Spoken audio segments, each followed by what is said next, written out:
François, oui, j'ai eu mon bac. Félicitations mon garçon, je suis fier de toi. Ici. Bon, maintenant que tu es bachelier, en bas que tu connais. Bon, pour voir, on est au Canada, on est aux États-Unis, on est trop. Eh Mouna. Eh bien, où est-ce qu'on est au Canada? Ah oui, tel père, tel fils. N'est-ce pas Kalanké? Mais on a beaucoup de ça. Ah, on est à EduX là. EduX? Oui, EduX, il y a quelques années, c'est eux qui ont fait les démarches pour ton grand frère. Ah bon? Et il a fait master, il a commencé à travailler. Oui, allô? EduX, c'est une équipe expérimentée qui assiste vos étudiants dans l'admission universitaire, la demande de visa, l'accueil et l'installation et assiste vos étudiants jusqu'à l'obtention de leur diplôme. Choisir EduX, c'est s'ouvrir les portes des meilleures universités au Canada et aux États-Unis. Appelez dès maintenant le 76 54 18 57 et permettez à votre enfant de réaliser son projet d'études.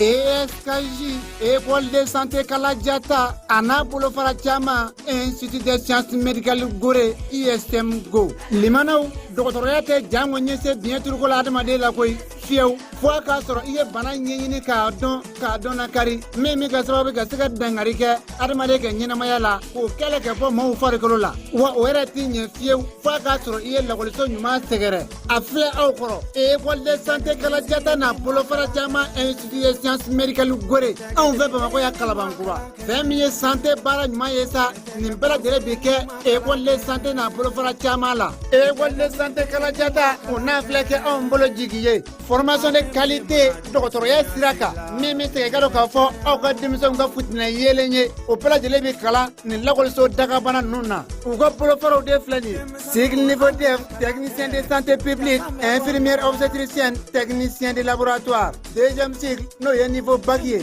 infirmier d'état, sage-femme, biologie médicale. Formation wara au coffre, aide-soignant, catapara matronica, Nimpela de l'Edesledo, École de santé Kalatana, Bolofara Chama, Institut de sciences médicales Gorella. Aïwa, la collection, Annie la collection, Aya Sefa Jona, Akal la collection Inzagare, Yoni Jamaka Chaya, Utogole de Fla Omber Kalabanguraya, Hôtel Wasulu Kofete, Joy, Waigele Negatiru Bamba, 76, 45, 85, 40. Non média 20, 80, 22, 20.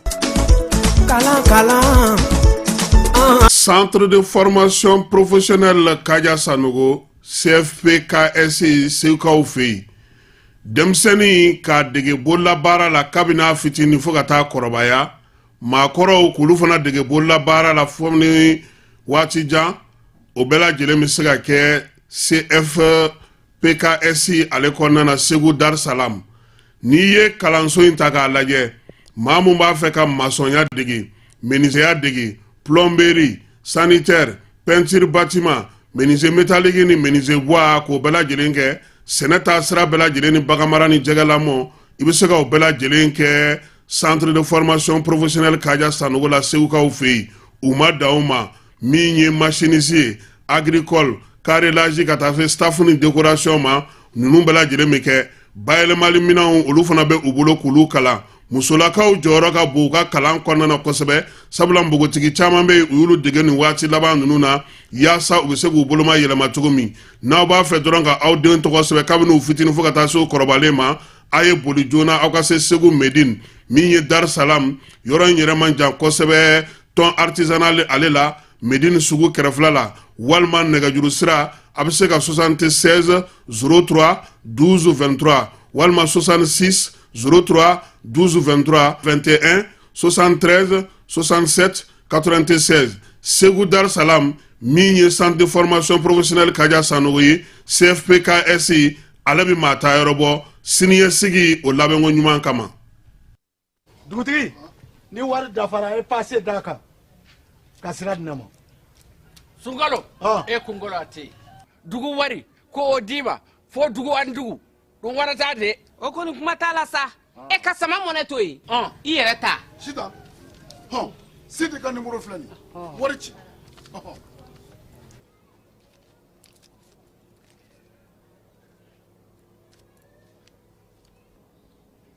Wari sera.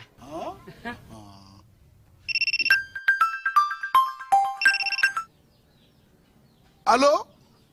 i ye wari sɔrɔ o ɲɛna tiɲɛ yɛrɛ la ko ni sama bɛ maa min ɲɛ ko n gomi t'i gosi. Ngonga sama mɔnɛ i yɛrɛ ta a sɔngɔ ka nɔgɔ ni Mali warici sira bɛɛ ye dépôt ye fu ye wari bɛ ci fu ni application ye wa bɔsara ye musaka fitinin ye sama mɔnɛ ji ni courant bɛ sara n'a ye crédit bɛ ta n'a ye sanni feere bɛ kɛ n'a ye sama mɔnɛ ni y'anw maliyɛnw ta ye a y'a si filɛ ka nkalon bɔnda.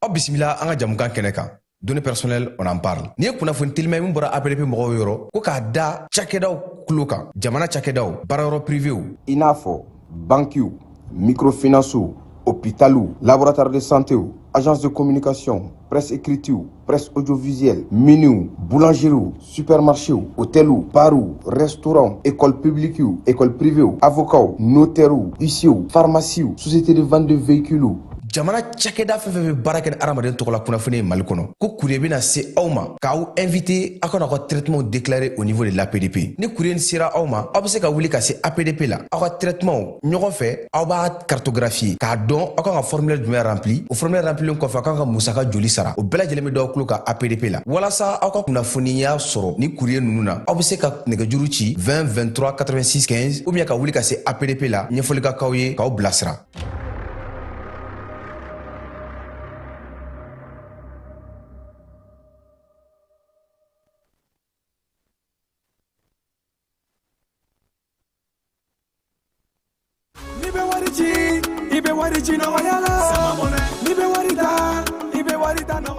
Sama mɔnɛ bi maliyɛnw jɔrɔna ko n'u hamina ko dɔn o de la sama mɔnɛ ma fɛn fara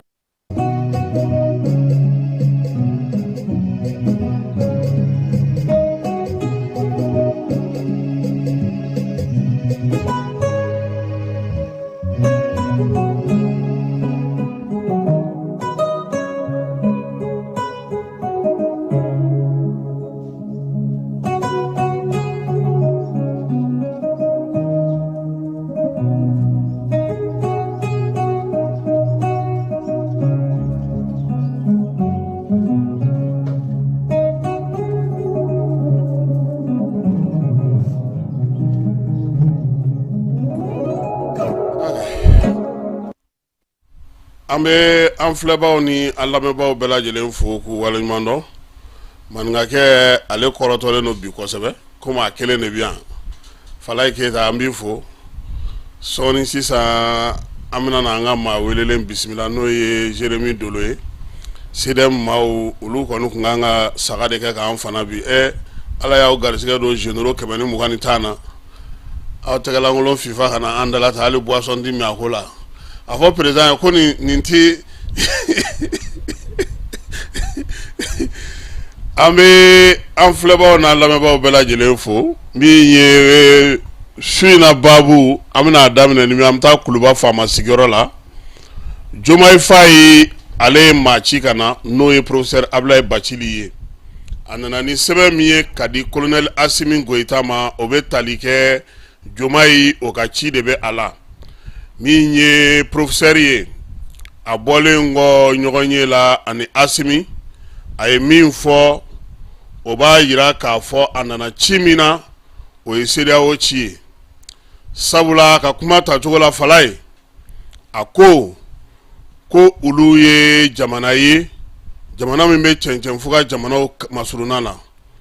olu ye jamanaw ye sigiɲɔgɔnya ni balimaya ni sinjiya bɛ u ni jamana ninnu ni ɲɔgɔn cɛ ko AES ko o min sigira Mali Burkina Niger fɛ ko ye fɛn ɲɛnamaba ye ko nka ko ni AES bɛ yen ni jɛkulu wɛrɛw bɛ yen ko n'an sera k'an fara ɲɔgɔn kan anw minnu ye kelenw ye ka se ka o fana sinsin ka baara kɛ o kɔnɔna na n ko n ye cɛkɔrɔba ka kuma faamu a nana CEDEAO ko in de la hali bi sabula a bɔra IB fɛ yen a taara o kuma kelen de fɔ yen nka maa kalannen n'o Falaye a tun bɛ yan MINUSMA na o Abdoulaye Bathily a tun bɛ yan MINUSMA na nka maa min don wɔlɔfɔw fɛ yen a fana ye baara caman kɛ dɛ a ye minisiriya kɛ ka députéya kɛ ka kankɔrɔsigi kɛ sisan Diomaye Faye y'ale de ta ko a ka envoyé spécial cɛncɛn fo ka jamanaw la ne yɛrɛ ma nin faamu dɛ tiɲɛ ye mɔgɔw k'i ci ye e yɛrɛ ka tila ka maa wɛrɛ ci tuguni fo ka fɛɛrɛ sigi ko i ka envoyé spécial cɛncɛn fo ka jamanaw la e nu munumunu n'u dala u ye min f'i ɲɛna i y'a faamu i nana min na u y'a dantigɛ i ye halisa a b'a sɔn de koyi ko min ye maa mafalen ye n'a bɔra anw fɛ yan a bɛ taa Niger fana sabula a bɔra Ibe de fɛ yen nin y'a dɔgɔkun kelen nin dɔgɔkun in na a kun bɛ yan o kuluba faama sigiyɔrɔ kelen fana na Sine lasigiden ale fana taara bɔ Asimi ye ka hakililajigi kɛ baara minnu ni olu nun donna farafinna ni Sine ka ɲɔgɔn ye senfɛ n'olu ka jamana ɲɛmaa n'o ye Xi Jinping ye ale ko ko Mali ni u ta ko k'o layɛlɛ sanfɛ yaasa baaraba minnu bɛ se ka kɛ bɛnkɛra minnu kan Chinois ka lajɛ senfɛ ale nana ka na président hakilila jigi a lawaleyali ko bɛ cogo di Mali jamana bolo labɛnw bɛ cogo di sabula min ye Chinois ye fala u tɛ fɛ san ka ban k'a sɔrɔ Asimi ma segin u fɛ yen tuguni dɛ n'o ye visite d'État ye o baaraw olu bɛ sen na maasuruniw n'olu ka lajɛ tun bɛ an fɛ yan n'o ye forum ye o fana baara kun cɛra Kadija Madame Jara Kajatu Bari n'ale yɛrɛ bɛ CNT la n'ale ye maasuruniw ka ɲɛmaa ye fala u taara Asimi fɛ yen koyi k'a k'u dɛmɛ ko sabula ko min ye jamana 11 olu dɔw nali gɛlɛyara koyi ja Benin maasuruniw tɛ se ka bɔ kɛnɛma ye k'u dogolen don k'u b'a ɲini Asimi fɛ a k'u dɛmɛ yaasa maasuruni minnu bɛ Benin olu ka se ka bɔ kɛnɛma u ka se ka na u ka ɲɔgɔn ye u la Burukinakaw u bɛ Burukina nka k'u tɛ jɛkulu kɔnɔna na u cari-carilen don bɛɛ b'i yɛrɛ ye ko fɛɛrɛ ka tigɛ olu fana ka se ka jɛkulu sɔrɔ a kɔni ye président fo a sera ka wagati ta ka fan d'u ma sini sɔgɔma fala ye an na ji da nin bɛɛ lajɛlen sɛnɛ ka ko kura maaw ka se ka a faamu ka kɛ ni waleya ninnu bɛɛ lajɛlen kɛcogo ye anw ye min fɔ kuma o kuma o don jamana in an dalen don a la an b'a dɔn k'a fɔ n k'an bɛ jamana min kɔnɔ n k'an bɛ se ka hakilila tigɛ Jabaru Masa a ye min d'an ma an ma jɔ a la an kan k'an cɛsiri gɛlɛyaw n'u ta o ta fala ye a kɛra anw ɲɛna o a kɛra anw kɔfɛ o faso in bi jɔ nka min ka ɲi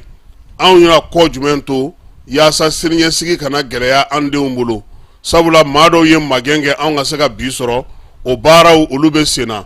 musow tɔgɔla don n'o ye togodala musow tɔgɔla don o baara kɛra bi Sibi bɛɛ kun sigilen don ka Asimi ma kɔnɔ nka ale yɛrɛ ma ye kɛnɛ kan ye a ka ministre Pipɔgɔden kɔni taara kɛ ka yɔrɔ fa tewu min ye CAS kɔnɔna na baara ninnu kɛra ye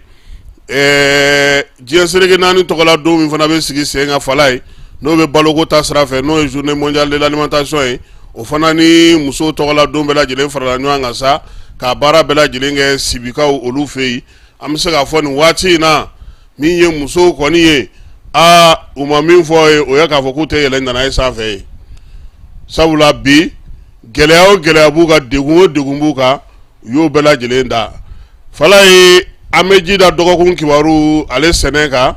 n'o ye kiiri tigɛ kɛrɛnkɛrɛnnen min kun sigila an ka jamana kɔnɔ ale baaraw bɛɛ lajɛlen kun cɛra kuncɛli in na sa a yirala k'a fɔ ko sefa wari miliyari 50 a n'a kunkanfɛ o de kan ka sara jamana yɛrɛ ye maa minnu nɔ minɛna sa 70 ani kɔ olu kɔni a yirala k'a fɔ k'olu jo tɛ u ka waleya kɛlenw na 77 olu labilara k'olu bɛ se ka t'u ka so 29 a fɔra olu ye a ye taa so nka aw ye min kɛ n'an y'aw y'a ɲɔgɔnna wɛrɛ la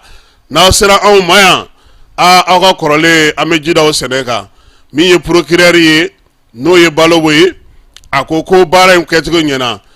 avocat tɔgɔla maître Alassane Diop ale ko siɲɛ wɛrɛ dɛ ko ni kiiri bɛ kɛ ko juge bɛ n'u sigi ni papier min ye dɛ u ka daliyaw k'u k'a tila u n'u avocat cɛ dɛ ko la ko kiiri la ko tafani na fala o kuma na pankuru ko ma kɛ Alassane Diop ɲɛna sɛbɛn ma sɔrɔ o facture ma ye bordoro ma ye miliyariw bɔra taama mɛnɛ sisi ma bɔ ni fala ko ale ko ne k'a bɔ ne b'a fɔ ko fala ma papier di yan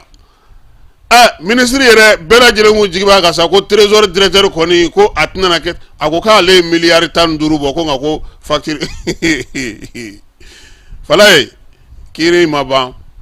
k'u bɛna na segin ale kan kiiri 3 bɛ olu ma se ka kɛ sabula kiiri 51 de kun don 3 kɔni olu bilara siɲɛ wɛrɛ taw la min ye kiiritigɛlaw ye an b'u fo an b'a f'u ɲɛna sa ko u k'u jija école ko ta na sira fɛ fala ye kalanta bilara novembre kalo tile 4 na han sefa wari million 600 o bɔra k'o di ministre ma n'o bɛ kalanko kunna classe minnu bina ji bɛ yɔrɔ minnu na école minnu tɛ sɔn k'u ka olu lajɛ UNICEF fana ko ale bɛ tantiw di kalan bɛ se ka kɛ tanti minnu kɔrɔ nin waati na yanni k'u ka sigi sen kelen kan a ɲinina sa je le répète y'a ɲini mɔgɔ o mɔgɔ bɛ yen n'o ye gouverneur ye n'o ye préfet faso kɔni ka cakɛyɔrɔ jɔyɔrɔ bɛ maa minnu bolo sigidaw kɔnɔna na u ka wuli ka jɔ kɛ sa yaasa kalanta ale bɛ se ka kɛ cogo min na o ɲinina o bɛɛ lajɛlen fɛ kalabankɔrɔkaw fɛ yen olu ka maire ale ye école 45 jɔ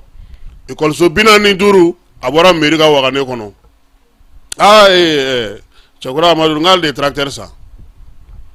mairie wari ale de ye tracteur san n'a ye a yɛrɛ bɛ yɔrɔ gratter donc baaraba minnu bɛ ka k'a bolo a ko école ko in ko yanni kalanta fana cɛ u bɛ ka fɛɛrɛ kɛ yaasa ji bɛ yɔrɔ parce que kalaban kɔnɔ an bɛ kurun de ta ka don ɲɔgɔn fɛ fala ye ko kayikaw de ka jiko ka jugu ni bɛɛ ta ye ko ji bɛ ka tiɲɛni kɛ kayi de kosɛbɛ n'an bɔra o la sa kunun ko an y'a ye k'a fɔ conseil des ministres kɔnɔna a ye jɔyɔrɔ di furancɛla fanga 5 colonel ko kuma a y'o ban pewu min ye Asimi ye bi na fala ye n'i b'a fɔ i b'a fɔ ko général d'armée kana colonel fɔ tuguni y'a mɛn i b'a fɔ ko général d'armée Asimi Goïta a ko ne tɔgɔ kura o ye ni Wage bɛnna i b'a fɔ ale ma ko général de corps d'armée Sadio fana ye général de corps d'armée Maliki Diaw fana ye général de corps d'armée Modibo Kone fana ye général de corps d'armée nka ni général bɛt bɛnna ale ye général de division ye ni Keba Sangare bɛnna o fana ye général de division ye Ablaye Cissé ka bɔ Kucalakaw ka gouverneur ale fana ye général de division ye Gao gouverneur Musa Moriba ale fana kɛra général de division ye ka Abdurahmane Babi fɔ Abdurahmane Babi fala ye n'ale ye ɲɔgɔn sɔrɔ ɲoro a ma nɔgɔya dɛ i bɛ sɔrɔsi yɛrɛ dɔn a principe militaire sɔsɔli tɛ min na kan kɔnɔ ale don nin cɛ ma nɔgɔn dɛ yɔrɔ n delila k'o f'i ɲɛna n ko n'a fɔra maa min ka ko ma nɔgɔ de bɛ sariya bato n'i taara baarakɛyɔrɔ o ye kana taa fala ye fan fɛ dɛ n'i taara n'i ka papiye i bɛ tile a tɛ ɲɛnɛ i bɛ sɛgɛn dɛ o kɔrɔ k'o de bɛ sariya bato donc min ye Babi ye ale fana kɛra général de division fala ye ya ninnu cɛ 19 général de brigade 19 ka jala dira wa min ye sɔrɔsi ɲɛmɔgɔ caman bɛ yen olu ka jalaw dir'u ma 22 sen fɛ nka maa caman ma bɔ olu kalama n'i ma fili ntɛnɛn tɛmɛnen Sogɛli yɛrɛ ye jala sigi a yɛrɛ ka baarakɛyɔrɔ mɔgɔ dɔw fana kamankun na mɔgɔw y'olu fana ye télévision nationale la donc jaladiko in a tɛ kɛ kunfɛ nka a bɛ maa minnu ɲɛna ko général ka général ye 2 millions de a bɛ dɔw ɲɛna ko diɲɛ wari bɛɛ de bɛ généraliya la foyi wariko in tɛ o jɔyɔrɔ min bɛ d'i ma i ka se ka baara kɛ ka ɲɛ o de don n'o tɛ général min dira Asimi ma f'i ka san 40 de sɔrɔ mais comme a ko kɛra ko kɛrɛnkɛrɛnnen ye olu yɛrɛ bɔra min na an'u ye waleya minnu kɛ bon n tɛna ni n ka cɛ ka baro cɛ n b'a to yen parce que ale fana bɛ k'i labɛn a nana dɔ fɔ maaw ka se k'a faamuya n'o tɛ wariko tɛ sanuko tɛ luluko tɛ ko bɛɛ n'a kuma don wa ko bɛ kɛ fana ka kɛ ni min ye o ye o ye fala ye n'an bɔra yen an ye Kayikaw ka jiko fɔ bi Kayi ale bɛ région fɛ région minnu jiko ka gɛlɛn kosɛbɛ u ye fɛɛrɛ min sigi sen kan sa ko yaasa ka se ka an ka adamadenya taabolo k'o kɛ kalansen ye k'o ɲɛfɔ maaw ye kunnafonidilaw ka kɔmasegi kɛra kununko maison de la presse la barosigi sen fɛ sa ministre min b'an ka kunnafonidilaw kunna sa ale yɛrɛ tun bɛ kɛnɛ kan professeur Ikasa ale min yɛrɛ ye refondation ministre ale tun bɛ yen ka taa fara programme in yɛrɛ a ɲɛfɔbaw kan a n'a dɛmɛbaw minnu kan ka bila sen kan chinois olu fana ye dɛmɛ di han fala ye ka kɛ ni jiko gɛlɛya ye u y'u bolo fa k'a to ɲɔ ni malo ni sukaro ni tamaro ni a tɔw bɛɛ lajɛlen na wa min ye chinois ye u y'a yira sa k'a fɔ ko u kɔni tɛna dan o ma dɛ e k'u ma tɔni ba 2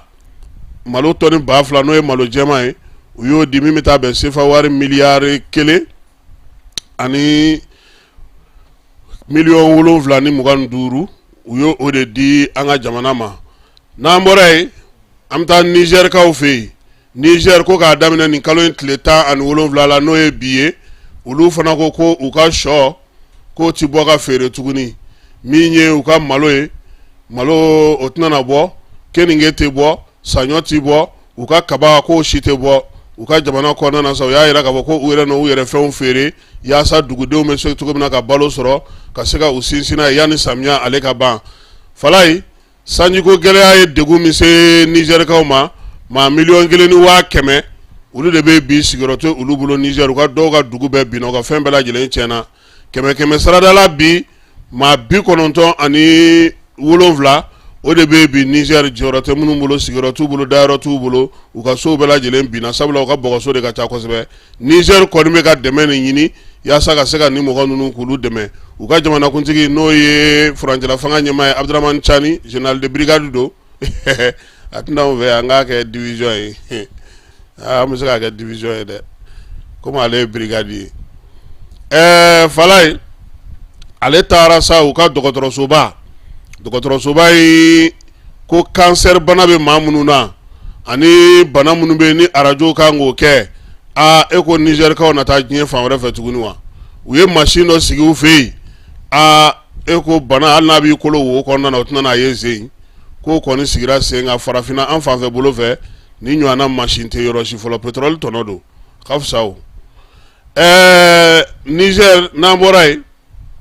an bɛna an yɛrɛ sɔrɔ nin waati in na an yɛrɛ fɛ yan Yanfoyilakaw fɛ yen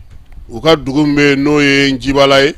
maa 5 olu taara bi cɛ dɔ ka sa kunun na siniko k'ale kɔni badɛbɛ dasi dugu min bɛ yen n'o ye Badugu ani Jarani ni ɲɔgɔn cɛ ye k'a ka minɛnw bɛɛ lajɛlen minɛ a la maa in yɛrɛ u y'a yira sa k'a fɔ k'a tun bɛ moto min kan n'o ye Hajuni ye u y'o minɛ sefa wari 20,000 tun b'a kun taara n'o ye a n'a bololaminɛnw bɛɛ lajɛlen a kɔni fililen sa dɔ de ɲɛna a ma koyi k'a ta ka na n'a ye dɔgɔtɔrɔso la a kɔni ye min dɔn a ko maa 5 de jara la ko k'ale badɛbɛ dasi a ɲɛ yɛlɛlen a yɛrɛ ye dugawu kɛ sa k'a fɔ ko ale sera k'a yɛrɛ sɔrɔ cogo min na ka na yan ale Yanfoyila kelen kɔnɔna na hali bi moto taxi tigi dɔ ale fana badɛbɛ dasira tuguni koyi Bununkɔkaw olu fɛ yen o kɛra bi nɛgɛ kanɲɛ 5 waati sɔgɔmadafɛ nɛgɛ maa 3 de jara ale la k'ale badɛbɛ dasi u ko ale kɔni tiɲɛ na minnu y'a gosi masque kun b'olu la han u taara n'a ka telefɔni ye a n'a ka bololaminɛn minnu tun b'a bolo seere minnu yera kɛnɛ kan ye u y'a yira sa k'a fɔ ko a kɔni y'a fɔ mun ye gosili kɛ u ko cɛ n'u y'a sɔrɔ siɲɛ wɛrɛ u b'a faa dɛ ko wɛrɛ ka na kɛ ninnu ni ɲɔgɔn cɛ can wa ko sisan Yanfoyila yɛrɛ marabolo kɔnɔna na binganni misɛnnin de cayalen n'o ye kosɛbɛ Kajolokaw u ka mairie ka san musakaw o kumaw bɛ sen na ko n'Ala sɔnna a ma o barosigi o mana wolo min na an na o ɲɛfɔ sini min ye Bananbakaw fɛ yen sa liste électorale révision bɛ ka kɛ yen ko maaw tɛ ka taa han Direkaw fɛ yen Yefugew dɛmɛ donna olu ma sa yaasa u bɛ se k'u yɛrɛ boloma dɛmɛ cogo min na kalanta ye ale hukumu kɔnɔna na min ye hôpital Ɲɛnakɔrɔ fɔnba ye Segukaw fɛ yen minɛn dɔ taara di olu fana ma Falaye ko Sikaso ko pomme de terre tununnen don ko pomme de terre arari kɔrɔ peneri kɔrɔ tubabukanw tɛ yan arari o kɔni kɔrɔ k'a ti ye de ne yɛrɛ tun b'a fɔ ko k'a fɔ ko a sɔngɔ ka gɛlɛn nka a ti ye Sikaso ka bon o ma dɛ ayiwa sini an na o tɔ bɛɛ lajɛlen ɲɛfɔ mɔgɔw ka se ka o faamuya Banque mondiale ale ko maliyɛn minnu bɛ kɔ kan san daminɛ ni sisan cɛ u ye wari min ci ka na Mali jamana kɔnɔ a bɛ se miliyari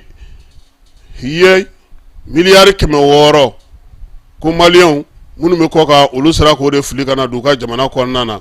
ko wa ko min ye wari in fanba ye ko a bɛ bɔ jamana minnu na o ye Côte d'Ivoire ani Nigeria de ye olu de kɔni jamana maliyɛnw ka ca ye de kosɛbɛ olu de ka wari cita ka ca 100 saradala Côte d'Ivoire ta o ye 40 ye Nigeria ta ye 13 ye Banque mondiale ale ka jate ye nin ye Falaye aw ka dɔnkilidala denmisɛnnin min bɛ yen n'o ye migiri ye Iba Montana k'u y'a gɛn ka bɔ kaburudo la dɛ Falaye ko ale fana ye jamaba de cɛ a nɔfɛ ka taa Kati Kɔkɔ Ntomo ko ale bɛ taa clip kɛ kaburudo la ko arafɛri ninnu wala ne bɛ n yɛrɛ yiri iba eni ɲɛnɛmaw tilara fo su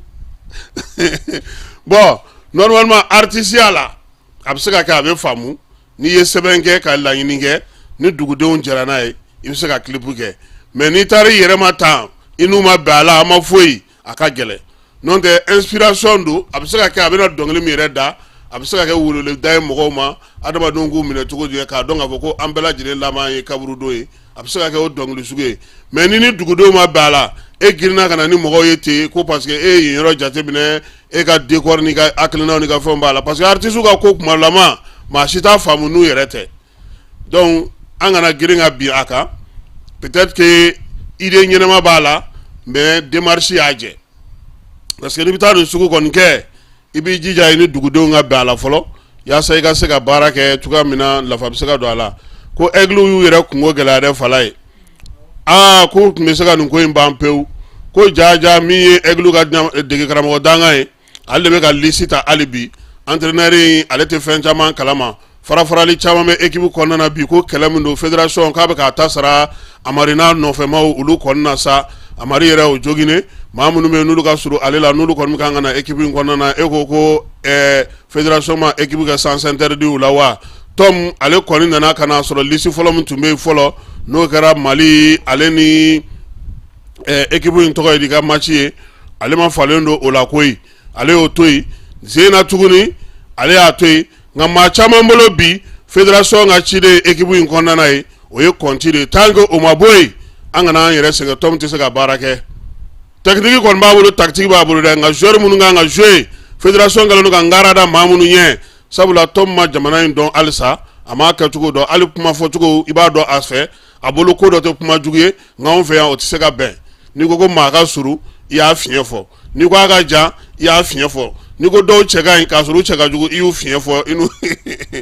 donc o kuma ani a ka français fana tɛ ten bon nin bɛɛ gɛlɛya a tɔ bɛɛ bɛ ka juguya ni min ye o ye joueurs de kɔ bɛ ka don ɲɔgɔn na bi u kɛlen don ka taa groupe dɔ sigi k'olu manja k'olu fɛ ka tɔw wɔgɔni bon Fala ye vraiment équipe nationale ko u k'a ɲɛɲini ji ɲɛma jɔlen na jamana bɛ musaka min don nin ko ninnu na n'a fɔra i ye a dara wuli ka bon dɛ ko taekwondo o tun bɛ ka kɛ Guinée équatoriale kaw fɛ yen Mali ye médaille d'or 2 sɔrɔ o la ninnu tɛ ye o k'an to ballon-d'or in girin-girin na an tɛ nin ye yɛrɛ sinon ninnu ka médaille d'or ye kɔlɔkɔlɔ ko ɲɛnama ye wa taekwondo la an binna min na Jeux olympiques la o tɛ wa jaa an yɛrɛ bɛ s'a la o donc ko o coupe du monde o labɛnw fana bɛ senna min ye coupe d'Afrique kɔni ta ye sa min tun bɛ Malabo Mali ko ale kɔni a sera ka jɔyɔrɔ ɲɛnama sɔrɔ yen ko ninnu bɛɛ lajɛlen kun cɛra kunnasini ko n'o ye tarata tɛmɛnen ye nin kalo in tile 15 Fala ye sisan sa an bɛ taa fan fɛ nin kɔni tun ye kunnafoni telimanw ye yaasa ka se ka kibaruyaw dɔw da maaw tulo kan yanni an ka maa welele an n'ale ka ɲɔgɔn sɔrɔ bi su in na an ye wele bila maa min ma o ye CDM Jérémy ye Jérémy Dolo a yɛrɛ sera an ka kɛnɛ kɔnɔ ka ban an bɛ sigiyɔrɔ da ale ma sa ka sɔrɔ ka baabu daminɛ sɔɔni sisan. Centre de formation professionnelle Kaja Sanogo CFPKS Sekaw fɛ yen denmisɛnnin k'a dege bololabaara la kabini a fitinin fo ka taa kɔrɔbaya maakɔrɔw k'olu fana dege bololabaara la fo ni waati jan o bɛɛ lajɛlen bɛ se ka kɛ CFPKS ale kɔnɔna na Segu Dar es Salaam n'i ye kalanso in ta k'a lajɛ maa mun b'a fɛ ka masɔnya dege menuisier dege plomberie sanitaire peinture bâtiment menuisier métallique ni menuisier bois k'o bɛɛ lajɛlen kɛ sɛnɛ taa sira bɛɛ lajɛlen ni baganmara ni jɛgɛlamɔ i bɛ se ka o bɛɛ lajɛlen kɛ centre de formation professionnelle Kaja Sanogo la Segukaw fɛ yen u ma dan o ma min ye machiniste ye agricole carrelage ka taa se staff ni décoration ma ninnu bɛɛ lajɛlen bɛ kɛ bayɛlɛmali minɛnw olu fana bɛ u bolo k'olu kalan musolakaw jɔyɔrɔ ka bon u ka kalan kɔnɔna na kosɛbɛ sabula npogotigi caman bɛ u y'olu dege nin waati laban ninnu na yaasa u bɛ se k'u boloma yɛlɛma cogo min n'aw b'a fɛ dɔrɔn ka aw den tɔgɔ sɛbɛn kabini u fitinin fo ka taa se u kɔrɔbalen ma a ye boli joona aw ka se Segu Medine min ye Dar es Salaam yɔrɔ in yɛrɛ man jan kosɛbɛ tɔn artisanal ale la Medine sugu kɛrɛfɛla la walima nɛgɛjuru sira a bɛ se ka 76 03 12 23 walima 66 03 12 23 21 73 67 96 Ségou Dar Salam min centre de formation professionnelle Kaja Sanogoye CFPKSI ale bi maa taa yɔrɔ bɔ siniɲɛsigi o labɛnko ɲuman kama.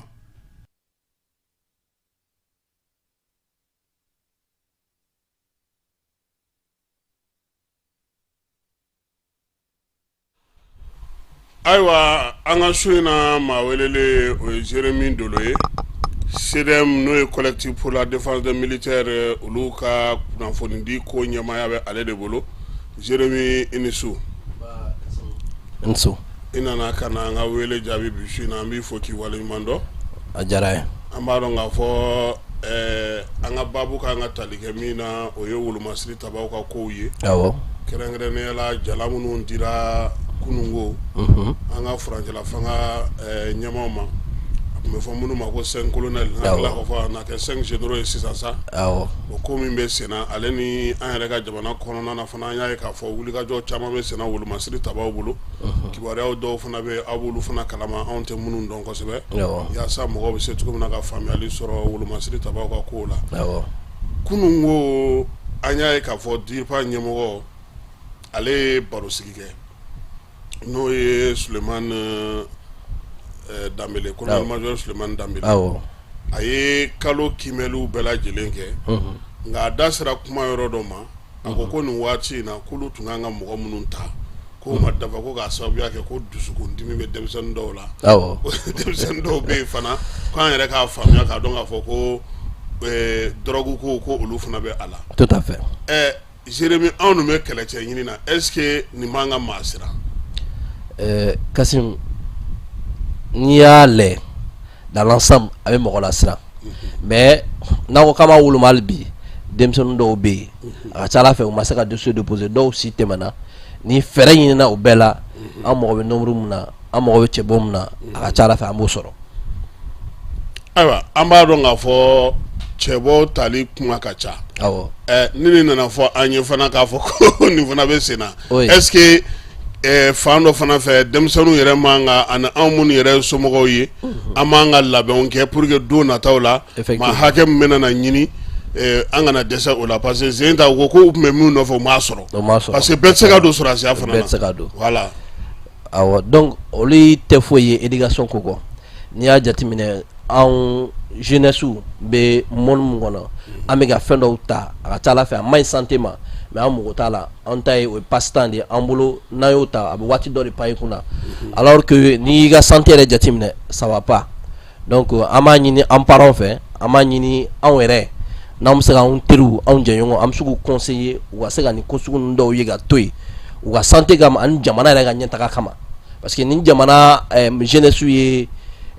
dynamique sugu dɔw ta a ka ca Ala fɛ jamana tɛ se ka bɔ nɔgɔ la donc n'an m'o dɔn ka ban anw bɛ jeunesse consciente ye a ka ca Ala fɛ an bɛ don an bɛna taa togodaw la an bɛna taa jigin dugu kɔnɔ ka denmisɛnninw sensibiliser k'a fɔ ko a nin ye ka to yen o ye anw ka niveau de ye an b'a ɲini fɛnɛ an ka autorités ka niveau la nin ko ninnu dunniw u hakili to a la parce que an bɛ kɛlɛ la o ye tiɲɛ mais n'a ma don ou bien n'a tɛ ka produit a ka ca Ala fɛ consommation bɛ réduit mais n'a production bɛ ka caya n'a ma farati denmisɛnninw b'a den ka don u b'a den ka don u b'a den ka min u b'a den ka fumer donc a ka ca Ala fɛ n'olu y'u jɔyɔrɔ fa an bɛ se ka nin fɛn problème de ka de ka bɔ Mali kɔnɔ ka sɔrɔ a ma kɛ gɛlɛya ye. Ayiwa Jérémy ko sɔrɔdasiw ka nin waati laban in wulikajɔ fanba a focalisera yɔrɔ minnu kan an yɛrɛ u ye surtout Tenza Watène ale ni Kidali n'a marabolow kɔnɔna na. A kɛra. Fo an fanfɛ bolo an fanfɛ ani jamana minnu bɛ dancɛ la olu caman yɛrɛ kɔni kun kumaw cayara kosɛbɛ nka nin waati laban in na an y'a ye k'a fɔ sɔrɔdasiw tiɲɛ yɛrɛ la u ye wulikajɔ kɛ e yɛrɛ bolo mun de falenna ni nin waati in na mɔgɔ tɛ se ka dogo mɔgɔ tɛ se ka tunun na u bɛ ka fɛn bɛɛ ɲini yaasa mɔgɔ bɛ se ka lafiya cogo min. c'est que armée ye volet fila de ye volet fɔlɔ o ye personnel de ye maaw mun moral ka ɲi mun pɛrɛn don ka u joli bɔ jamanadenw ye ni ye armée lajɛ Mali armée moral yɛlɛla à 200% u tɛ sira foyi ɲɛ o bɔlen kɔfɛ a tɔ ye équipement ye Ala y'a kɛ an ka autorités n bɛ se k'a fɔ les 5 généraux olu y'a ɲini ka matériel avec tout ce qui va si kana te femna o yo ben nga dama cedon sera nente o gabu bugu pousser ka talbi ka anga fembe anga al nagara 0 cm², o tuno to mo bolo o bo dynamique kele ni kono donc ame do ka we albi wasega ni kelen aka ban chokola quoi. Awa Jérémy kele bani bela jelen sago oye ngai ba ka fo sigira do be surtout ni adam ne segu mara la kaba awo iba ka fo mo chama be olu yoro nuna alsa olu ba ko gele abuka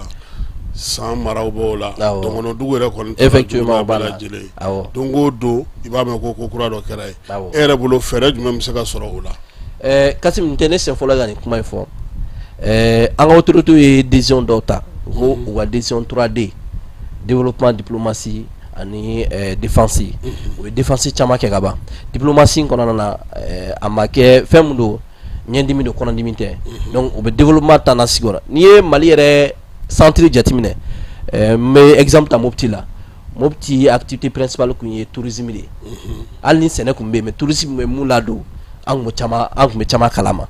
donc ay re musa ka fo ang ye gidi doy ka to do blasera ang me fe chama fo ang yantigere ang me objet daru fere ang me finu fere mais na fo ko activité insécurité kama ko activité jora ibaye olu mogobe u soro fewere kan donc aga tala fe ni autorité aglito ni yorola ka fo activité principale me o bora mopti o bora centre la amene o remplacer dimela pour que mogo asega o bolo yelama o asega wa nasongo soro o fere be latike amo une autorité fe o dynamique sigi na sigra ala fe aga tala fe ame boni ngele abay kono na quoi gela kon be arebo do mais ame lala mo ngono gela no mesega nié pour un premier temps pour que sega anga mais ni ata chogo iba ka fo dongono dugu la fere mana tike chogo wuli ka jodo rebe kuma la armée reta to rebe pinjan kono ba be laben do ke bita sura ka kuna funu soro est-ce que dugu do rebe fana manga laje pour que barab se ka no ga chogo mina c'est que on se dem une dynamique de kono parce que ama vous quand même sur la sous défend ala inte fouede c'est des informations fiables o idme anga mogo be ni dugu laminuna ama fuena ni sur skele ni turani kola ina fo mali yere de bega affaibli donc aw jore mu ye jamana ga récupérer bi ani samon ko te kele de mu yaw la sin yoroma ni o do ga ba ga tala fe sur su demeni aka ke yere demeli sur su demeni ka information manduma u ko lando jala abigina fo e yere kisi jama ni sur skele ni turala ga china fe malion do de ni turala no dynamique famna ga ba ga tala fe ma don ameka mun la nyine o be dabla sensibilisation de mobilisation de l'eau mo do ya fam do ma fam an ko tna suno ko ka fo do ma fam an tna décourager ka so do ma fam ama ke an se mu amo mobilisation na amo communication na go so suke ina fo u dawdi re mais afam ya balde o re bina nié mais nous ya fam ku dodo aka tala fe ni bebe no ya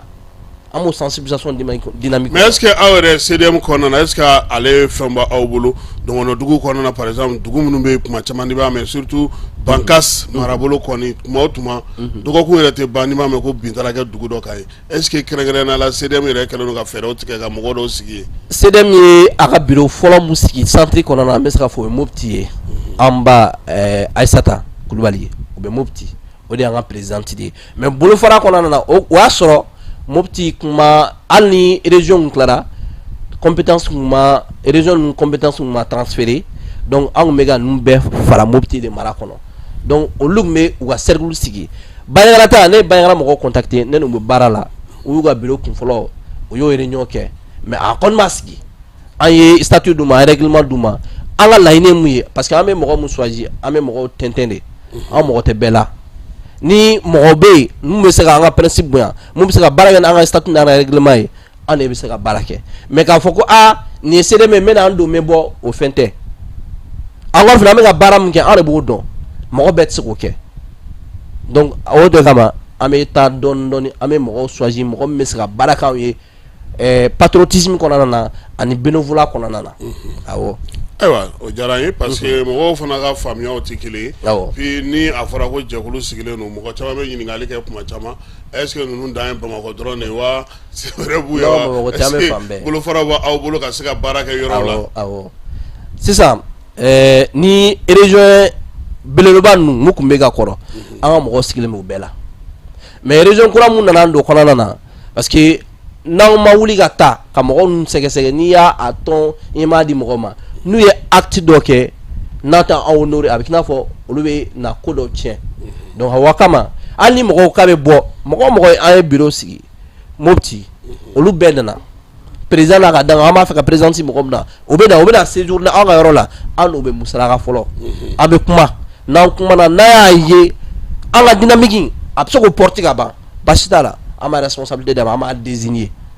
an ta yen k'a fɔ k'an bɛ élection k'a la olu si tɛ an bɛ taa bɛ désigner jamana dɛmɛ don ani bénévolat don volontariat don an n'u bɛ se ka baara kɛ cogo min na an b'o fɛɛrɛ tigɛ donc an bɛ fan bɛɛ bi bi in na hali Mali kɔ kan an bɛ Faransi an bɛ Congo bi an bɛ yɔrɔ caman. ayiwa an y'o faamuya nin waati in na sa an b'a dɔn k'a fɔ fana jamana kɔnɔna na kumaba min bɛ yen o ye lewaleya mun kɛra kunun n'o ye an ka 5 colonels ye olu kɔni bɛɛ kɛra généraux ye hali n'o y'a sɔrɔ a généraliyaw jalaw tɛ kelen ye Asimi kɔni ka jala ka girin ni bɛɛ ta ye bi min ye Jawo Sadio Modibo Kone ka taa fara Sadio Kamara kan ale ni Usel Wage ninnu olu ta ye corps d'armée ye jala ɲɔgɔnna min tun bɛ Amadu Aya Sanogo bi e yɛrɛ bolo mɔgɔ caman bɛ ka mun fɔ ko ninnu tun man ka nin di u yɛrɛ ma dɔw fana ko nin tun t'a waati o tun k'a to n'u bɔra fanga la mɔgɔ dɔ bɛna ka n'a di u ma maa bɛ ka ɲininkali caman fana kɛ musaka ko la nka an bɛ taa ni min ye fɔlɔ est ce que u yɛrɛ tun kan ka jala di u yɛrɛ ma fɔlɔ wa. Kasim pour que yanni n ka nin jaabi n bɛ kuma CDM tɔgɔ la bi c'est que n'i ko mɔgɔ mun nisɔndiyalen don k'a ka tasuma fiyɛ n'a a daji ma fa a nunci bɛ tasuma in faga CDM nisɔndiyalen don bi nin ko in na CDM ka laɲini a bɛ i n'a fɔ k'a sabatira k'a ye an bɛ ka armée mun dɛmɛ n'a fɔra ko cadre bɛ ka bɔ hali bi mɔgɔbaw bɛ ka bɔ armée kɔnɔna na o ye nisɔndiya ye an t'a dɔn an b'o lakali cogo min na an y'an ka lettre de félicitation bɔ depuis sɔgɔmada in na an y'o bila ka taa hors thème na u k'a kalan a diyara an ye a bɛnna anw ma a ɲɛna a ma ɲa maliyɛnw ka laɲini don n'i ko général bi armée kɔnɔna na a bɛ i n'a fɔ bi an ka faamuya cogo la Mali la yan an b'ale ka marshal sɔrɔ général de ye yɔrɔ dan ye garadi dan ye Mali la yan donc n'a fɔra ko an ka 5 colonels ye baara min kɛ ka se bi ma ka daminɛ a bɛ ɲini ka san 4 bɔ bi u ye mun kɛ u ye mun lase armée ma u ye moral mun di armée ma ani matériel mun ani équipement mun u y'o o dynamique mun ta n'an ma se k'o récompenser nin na ni maliyɛnw ma se k'o récompenser mun na an b'o récompenser jumɛn de la bi e bɛ se ka fɛn jumɛn di sɔrɔdasiw ma bi bi in na ni nin reconnaissance tɛ nin reconnaissance anw y'a laɲini dialogue intermalien kɔnɔna na DIM mun tɛmɛna maliyɛnw de ko ten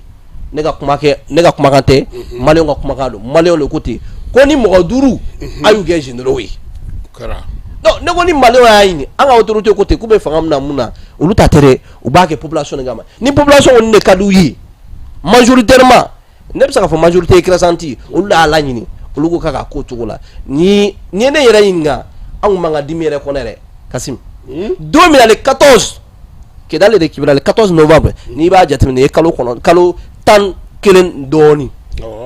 a bɛ ɲini ka san kelen a bɛ ɲini ka san kelen damana ma kile 25 bɛ 26 de b'a jɛ san kelen na donc Kidal de Kibra don min na an b'a dɔn u ye action min kɛ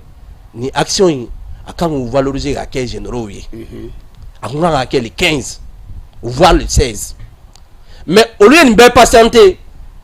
u ko u t'a kɛ u yɛrɛ ye fo population ka wuli k'a fɔ k'u ka k'u yɛrɛ kɛ général ye ne bolo nin ye population ka laɲini ye anw bɛɛ bɛ se ka nisɔndiya fɛn min kɔnɔ o ye nin ye nin ye récompense il mérite plus que ça ni fɛn wɛrɛ bɛ yen an bɛ se k'a fɔ grade wɛrɛ bɛ yen mun général tɛ kelen mun marshal tɛ kelen an b'a fɔ an ka di an ka nin mɔgɔ ma mais n'i ye nin jateminɛ Kasim président poste jumɛn bɛ jamana kɔnɔ mun ka bon ni président ye o bɛ mɔgɔ min bolo général ye mun ye Jérémy a bɛ ka kɛ waati min ye a bɛ k'i n'a fɔ ko i y'a fɔ ne ye karisa ne ka lore don n ka nan na n'an tɛmɛra ka ban koyi i ka a dɔ fara kan de o de laɲini de filɛ u ka généraux maliyɛnw ka laɲini de o bɛ k'a kɛ de sinon présidence bɛ mɔgɔ min bolo bi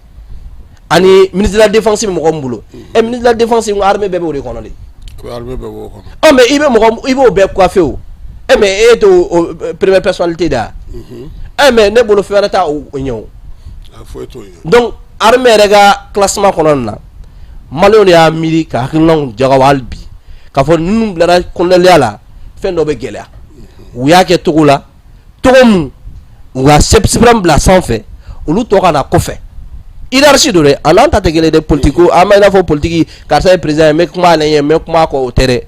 armée hiérarchie de o de kama o ye général 5 étoiles de jamais vu ayiwa o dira Assimi ma le général des armées Assimi Goïta o dira ma ka tɔ ninnu kɛ général d'armée corps d'armée a ka ca ala fɛ dɔw kɛra division ye nin ye u yɛrɛ ka laɲini ye a ma kɛ maga ye u ni ɲɔgɔn cɛ ne bolo foyi b'a tiɲɛ nin ye maliyɛnw ka laɲini ye u y'a kɛ an b'u féliciter an b'u waleɲuman dɔn il mérite plus que ça. ayiwa an bɛ a fɔ sa n ko a ko kɔni kɛlen ni sisan cɛ jɔrɔna fɔlɔ min tun bɛ yen o ye k'a fɔ est-ce que u n'a ka kan i ko k'u n'a ka kan mais bi mɔgɔ bɛ ka mun fana fɔ est-ce que u yɛrɛ tun kan k'a du yɛrɛ ma. c'est que parce que furancɛla fanga dɔw kɛra ka tɛmɛ a tora ni bon an bɛ se k'a fɔ ATT ka furancɛ fanga parce que furancɛ fanga min b'an fɛ yan Musa ninnu ta san kelen dɔrɔn olu yɛrɛ ye gradiw di du yɛrɛ ma o kɛra hali n'a sɔrɔ a ma kɛ k'a sɔrɔ an bɛ ko caman kalama mais o kɔni kɛra mais ni ATT kɔni y'a to ale taalen tuma min na de u ka sɔrɔ ka généraliya jala d'a ma. n'i ye nin jateminɛ n'i ko alternance ko kɔrɔ ye changement ye e yɛrɛ ko tɛ Mali kura n'i ko Mali kura kɔrɔlen bɛ ka kɛ cogo min na n'a tigi ka maliyɛnw sɔn hakili la ne bolo i bɛ tendance yɛlɛma de o tendance parce que kɔrɔlen n'an ko k'an bɛ kɔrɔlen suit kɔrɔlen caman kɛra erreur ye dɛ n t'a dɔn i bɛ ka faamu ni kɔrɔlen caman kɛra erreur ye munna an tɛ méthodologie kura ta munna an bɛ démarche kura ta o démarche kura la u y'a di u yɛrɛ ma o tendance de bɛ yen sinon n'an ko k'an bɛ kɔrɔlen bɛɛ jateminɛ mun kɛra ko ATT y'a kɛ nin cogo la ATT bɔlen kɔfɛ Jɔnkuna y'a di dɔw ma Jɔnkuna bɔlen kɔfɛ IBK ye mandat joli général joli di mɔgɔ ma a tɛ ka compter ka ban n'i ko ko bi général titre dira waati fanga min na a kɛra régime min na o IBK régime ye il y a eu beaucoup de généraux donc armée ni ɲɔgɔn cɛ généraux cayalen o y'an ka laɲini ye an tɛna fɔ dɔw b'a mérité ka tɛmɛ dɔw kan kɔrɔlenw b'a mérité ka kura kan armée kɔnɔna na anw tɛ idée division don a la bɛɛ an bɛ bɛɛ féliciter n'u ka titre ye et il mérite d'avance. ayiwa Musa Mara ko ko musaka ko nin bɛna na kɛ musaka tiɲɛ ko parce que ko généraux cayara ko nin wagati na ko nin tun bɛ se ka to ko sabu ko musaka caman tɛ jamana bolo. cɛ n bɛ dɔ fɔ économiste ma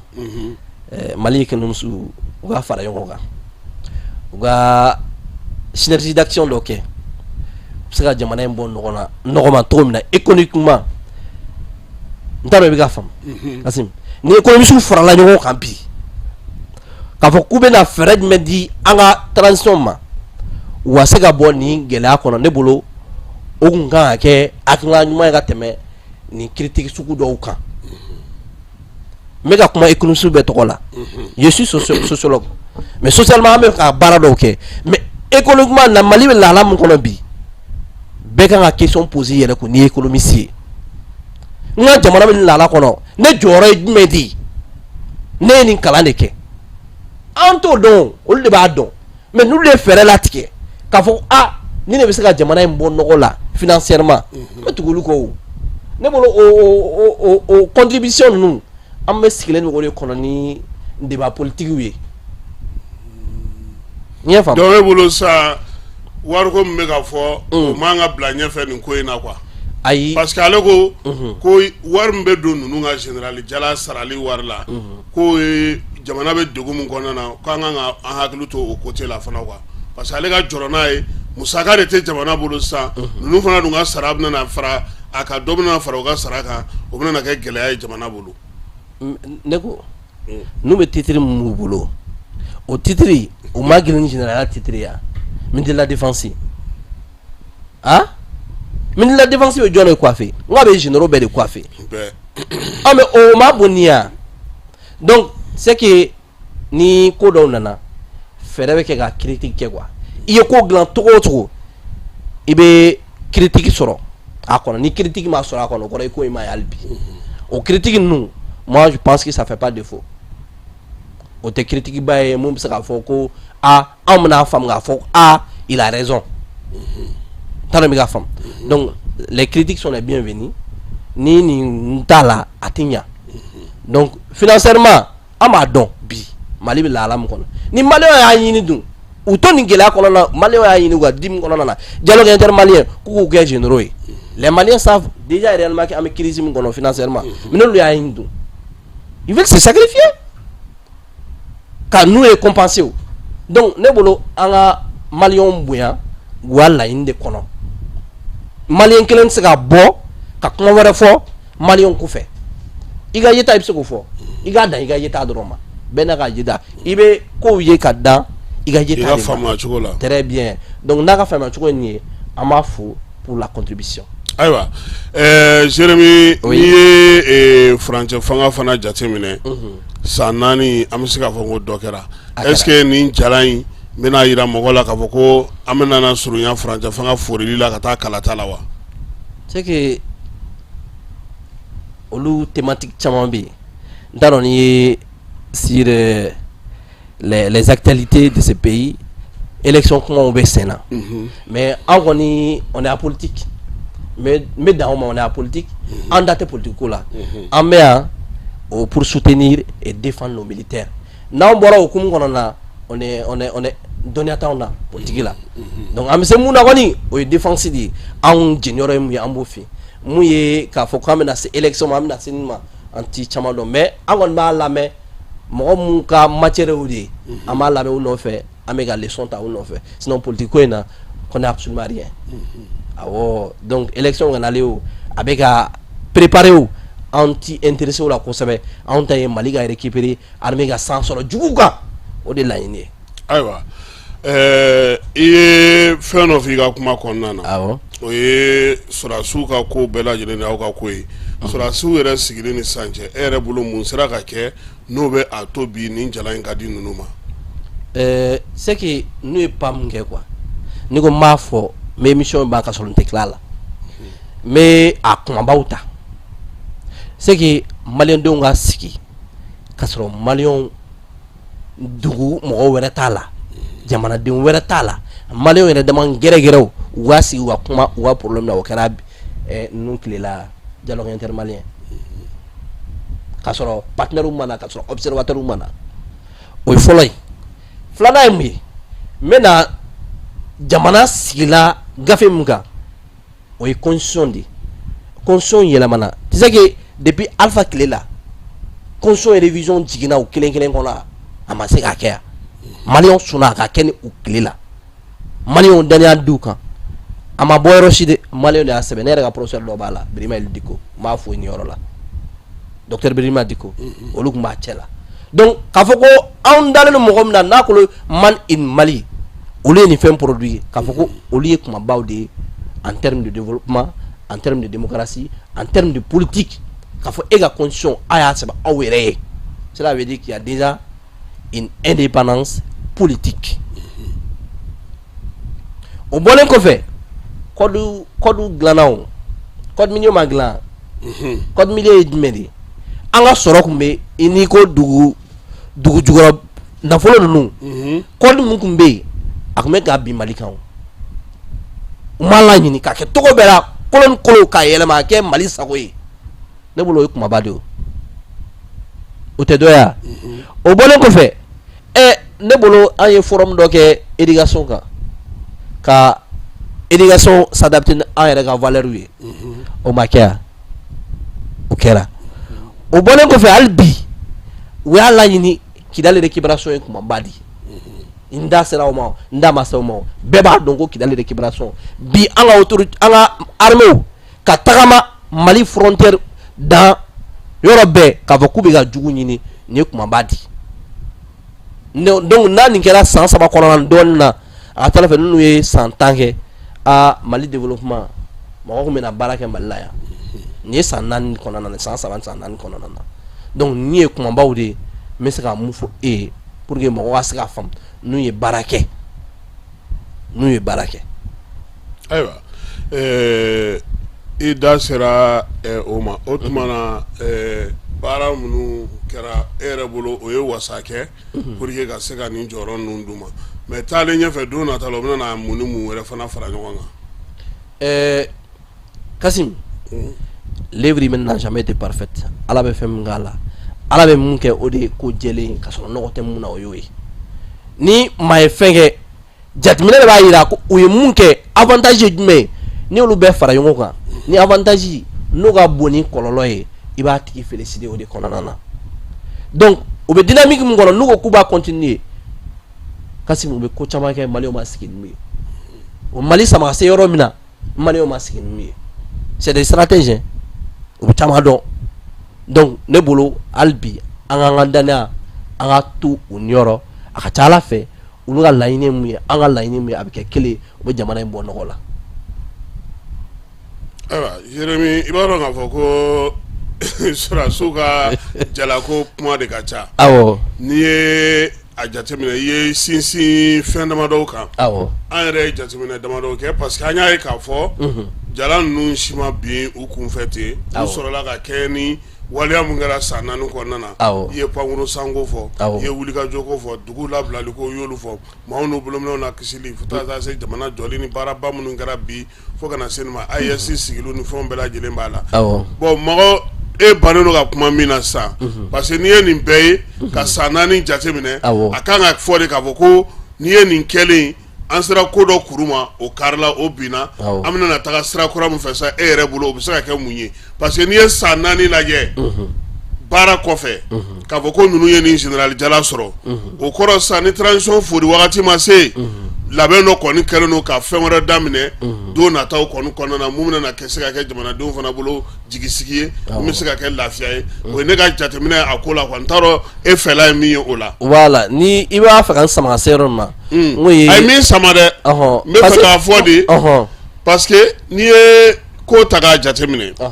c'est que mɔgɔw minnu bɛ yen n'olu bɛ jamanaw lakɔlɔsi n'u bɛ fɛnw jateminɛ u b'a fɔ ko n'i y'a ninnu ye nin kɛ nin waati in na c'est que ko kura dɔ bɛ nalen donc an ka kalata yɛrɛ bɔ a la a bɛ se ka kɛ mun ko kura ye. ko kura min ye ne bɛ se k'a fɔ bi ni kalata bɔra la o ye dynamique min daminɛ u b'a fɛ k'o de laban u ko mun de k'u bɛ jamana in bila sécurité kɔnɔ u ko mun k'u bɛ maliyɛnw ani maliyɛnw bolo fɛn o b'o lakana donc ne bolo u b'o dynamique kelen kɔnɔ o bɛ k'o baara de kɛ pour que a ka se ka d'a ma maliyɛnw tun bɛ cogo min na kunun maliyɛnw ka sigi o cogo ma fo ka tɛmɛ o la donc ne b'o o de ye quoi ni élection ninnu comme an bɛna o ko to ni ye politicien wele waati min na olu bɛ se ka olu ye expert ye question d'élection. i yɛrɛ fana ye expert ye dɛ parce que politique ko kuma ninnu a tɛna se ka fɔ aw kɔ parce que ni kalata sera an na maaw wele ka taa voter an n'a f'u ɲɛna u k'a kɛ tan an n'a f'u k'a bɔ tan hali sisan yɛrɛ an y'a ye k'a fɔ i yɛrɛ y'a mɛn k'a fɔ ko bananbakaw fɛ yen liste électorale révision bɛ sen na bon ni maa minnu dun ma t'o kɛ don min na ni élection don sera de ka n'an jɔ ko anw yɛlɛmana Banankabugu la anw tun bɛ Kalaban de donc sisan de y'olu ko wagati kɛ wagati ye ka mɔgɔw pousser ka se ka kalata labɛn kalata ni kalata sɛbɛn ɲɔgɔnna bɛ se ka sɔrɔ cogo min na. Kasim ni ko politique maliyɛnw b'a faamu cogo min na o kɔrɔ o b'a d'an ma mais ni jamanajɔ nana i bɛ se dɛ min y'a la mais mun ye politique ko ye ni politique bɛ i n'a fɔ kɔrɔlen an kɔni ka y'a la an sen don jamanajɔ de la mais ni jamanajɔ ye n'o y'a sɔrɔ e bɛ ka politique fɔ n'o don an bɛ sɔn ka y'a la mais ni kɔrɔlen ye kelen an sen t'a la awɔ. ayiwa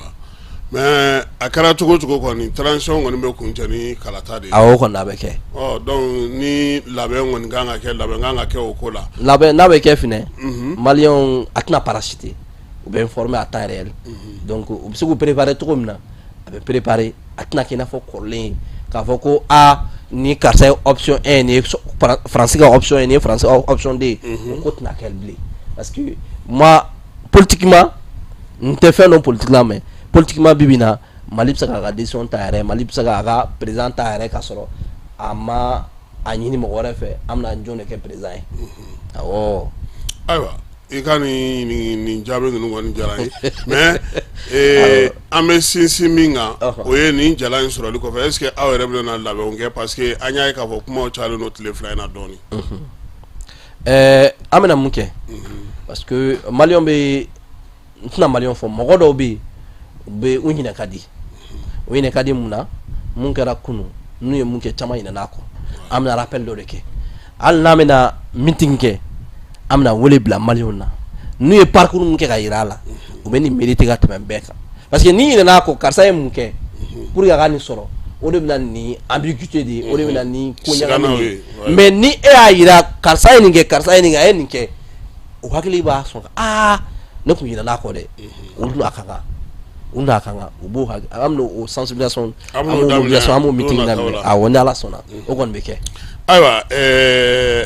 AES ale sɔrɔla nin wulikajɔ ninnu kɔnɔna na aw fana kun ye jɛrɛ kɛ jɛrɛ min bɛ yen n'o ye ka AES bolo sigi sen kan yaasa mɔgɔ bɛ se cogo min na k'a dɔn k'a fɔ fasodenw fana ka jɛkulu don hali n'o y'a sɔrɔ a fana kuma cayara waati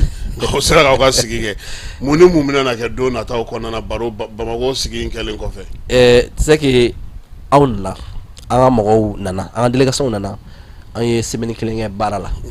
an ye feuille de route tracé o feuille de route tracé kɔfɛ o ye Nigériens Burkinabéw Maliens ka laɲini ye k'an ka autorités bɛ se ka anw mara cogo min na mun ka d'anw ye an y'o bɛɛ gafe sɛbɛn gafe bila donc pour le moment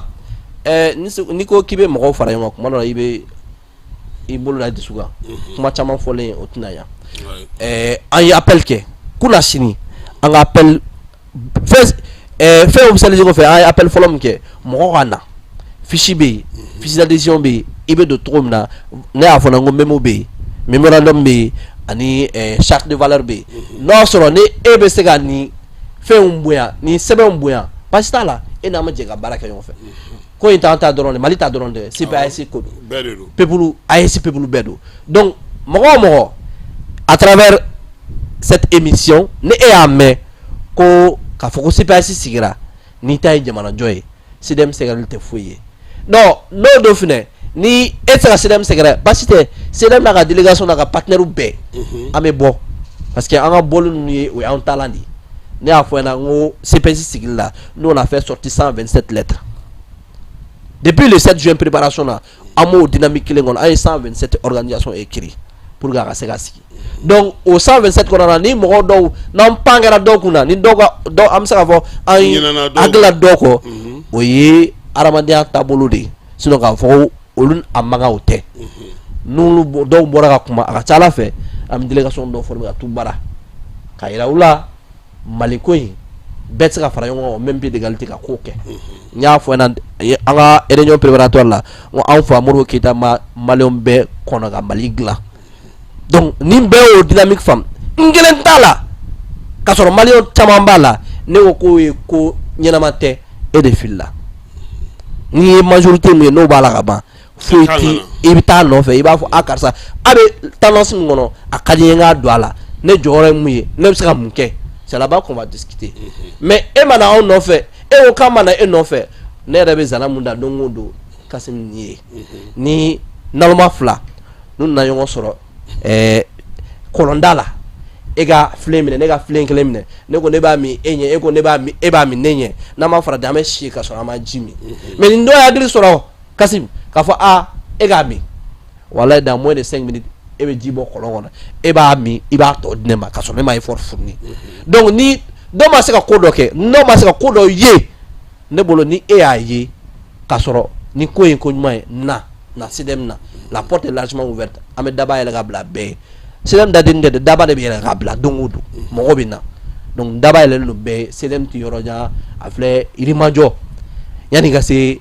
Bazo la an ye AES drapeau pointé nin ye san kelen kɔ de AES drapeau bɛ yen ni AES drapeau ye yɔrɔ min na goudron da la o ye CDM baara de ye n'i sera ye a bɛ k'i n'a fɔ i sera AES ka bureau AES la n tɛna fɔ bureau national mais bureau sous-régional o de filɛ yɔrɔ in na voilà. ayiwa Jérémy an y'a ye k'a fɔ aw bɛnna papier la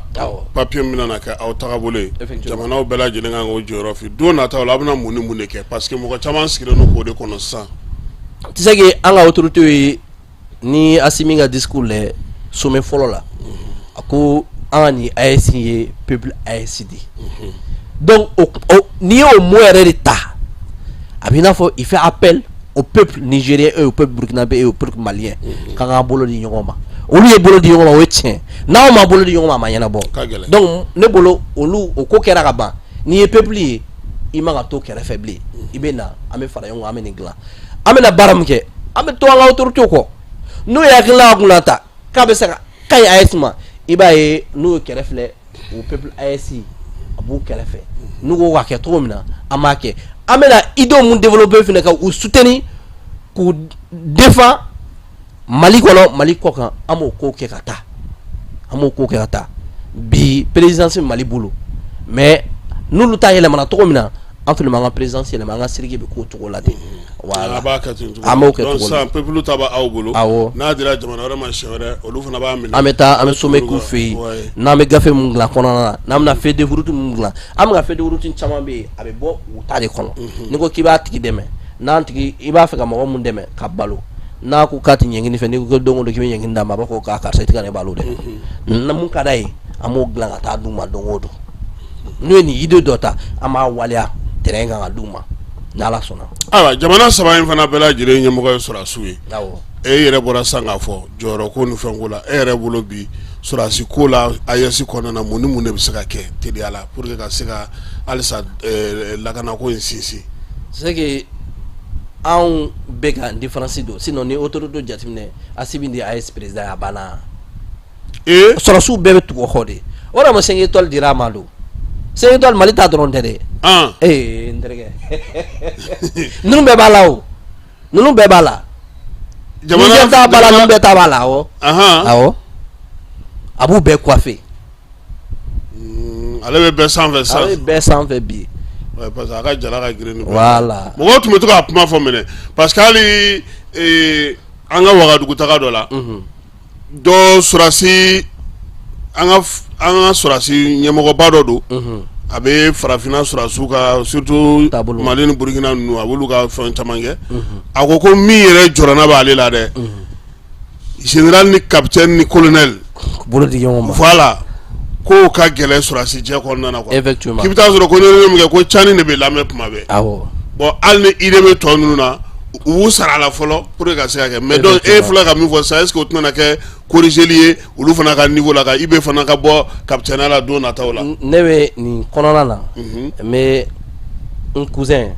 a ye rectification min fɔ o rectification de kelen de filɛ tan n cousin clarification wa clarification b'a fɔ nin y'a clarifier de ye awɔ awɔ n bɛ n cousin fo nin concept la nin y'a clarifier nin y'a clara ka ban. mais ale ye docteur ye dɛ ale est ce que ale bɛna ale o ye n cousin de o n cousin de donc nin ye clarification daminɛ nin nin kɔni sigara t'a la AES président a ka jala bɛɛ ta sanfɛ bɛɛ bɛ gariw fila ye o ye tiɲɛ n'a ko mun baara bɛ kɛ o dynamique de kɔnɔ sisan n t'a dɔn i b'i ka faamu. donc majɛ min tun b'o yɔrɔ fana o fana tilenna. o tilenna o de ye clarification de ye n bɛ k'o de fɔ. a concept in mais est ce que e ka cousin ka clarification bɛ tali ko la est ce que ale ta tɛ mɔgɔ minnu bɛ taa n'u ni fɛnw na mais yakili jigi parce que i cousin ye politique mɔgɔ don dɛ. non an ka théorie kɔnɔna na mais dɔ ka théorie emprunté o ye Marcel Mauss Max Weber de ko l'action de l'être humain n'a pas de sens si l'interlocuteur ne donne pas un sens à tes propres actions e bɛ ko min kɛ kɔrɔ t'a la a ye mot min fɔ kɔrɔ t'a la dɛ an mɔgɔ min ye mot in mɛn n'a ye kɔrɔ mun d'a ma ka baara kɛ n'a ye o de y'a kɔrɔ ye an y'a faamu cogo min na a bɛ ka baara kɛ o ye clarification de ye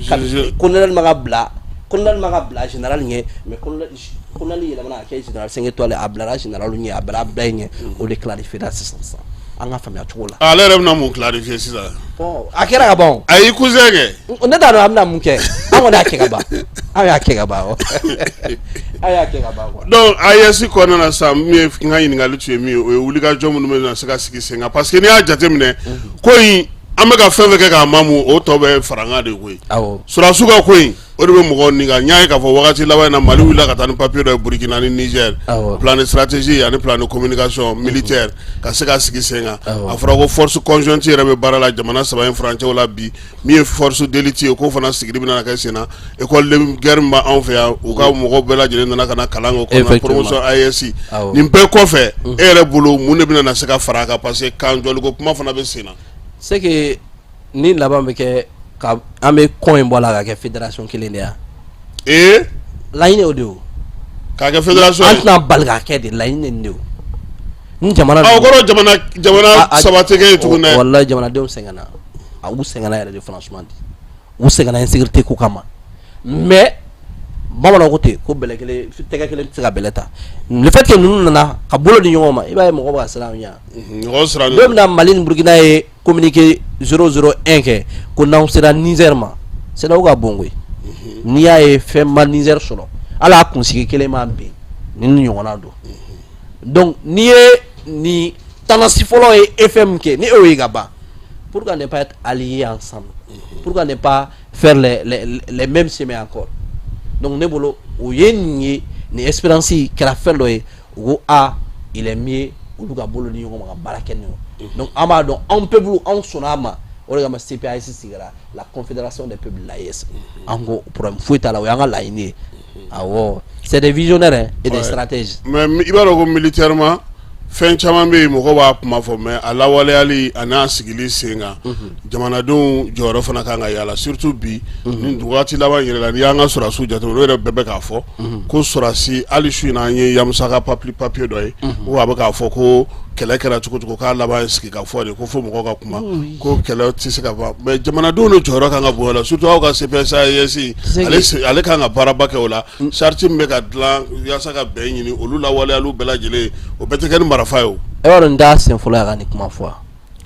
Yamusa Kamara don min na an ye Asibi ka le soldat de la Renaissance livre lancement kɛ il était invité ale tun ye invité d'honneur de a ye livre paraphé livre n bɛ se k'a fɔ ale de livre cɛ dɛmɛ ka livre dɔw photo dɔw corriger an taara bonya d'a kan awɔ a y'a yira an na ko nin n'u ye prise de position de an bɛ ko o ko la militairement ninnu ye prise de position de ni position dɔ sɔrɔ a bɛ sigi a kuma de kɛlɛ t'a bɛɛ ɲɛnabɔ mais sigi a fɔ fo fanga dɔ ka k'i la n'i ma ye i bɛ taa kuma quoi voilà donc n t'a dɔn olu ka terme ye nin mun ye donc an ye dɔɔnin k'u kɛrɛfɛ an bɛ k'u ka langage de imiter an kɛlen don soloni ye sisan an bɛ ka nin dɔw emprunter u nɔfɛ k'a faamu dɔɔnin k'a fɔ ko laɲini ye mun ye nin peuple an ka sigi a kuma ni mɔgɔ jugu min bɛ yen an k'u gɛn ka bɔ an ka frontière la ka taa yɔrɔ wɛrɛ kɔni tɛna to AES kɔnɔna na bilen. mais o la aw jɔyɔrɔ bɛna kɛ mun ye parce que min ye jamanadenw ye u jigi bɛ se ka da aw fana kan parce que aw kan ka se ka kumaw fɔ kuma min bɛ taga ni bɛn ni kelenya ni fɛn sinsin ni min tɛna kɛ marifaci ye kuma o kuma an bɛ armée soutenir armée ka wuli k'a jɔ armée k'a kɛ tan aw yɛrɛ jɔyɔrɔ kan ka y'a ko la. tu sais que an bɛ dynamique min kɔnɔ bi an ka autorité bɛ dynamique min kɔnɔ ni jugu bɛ yen jugu kan ka faamu teliya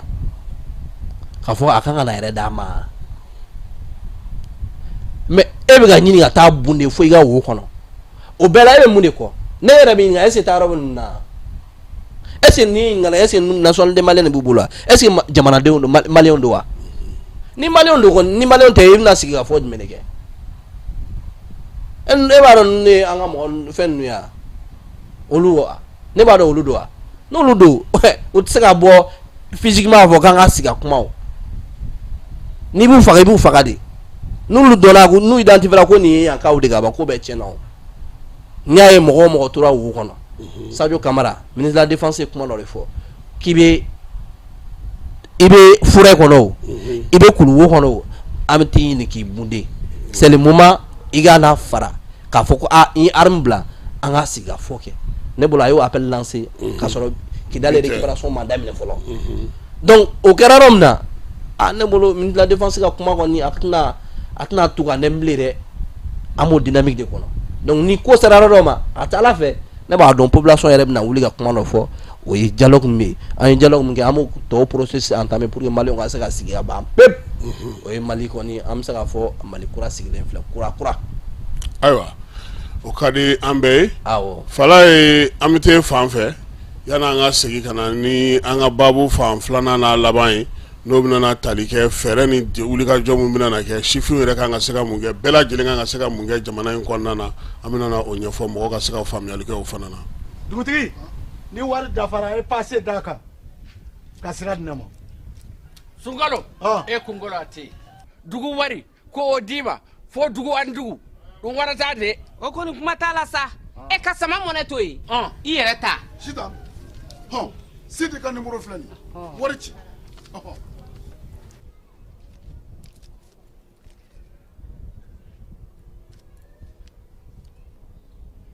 wari sera.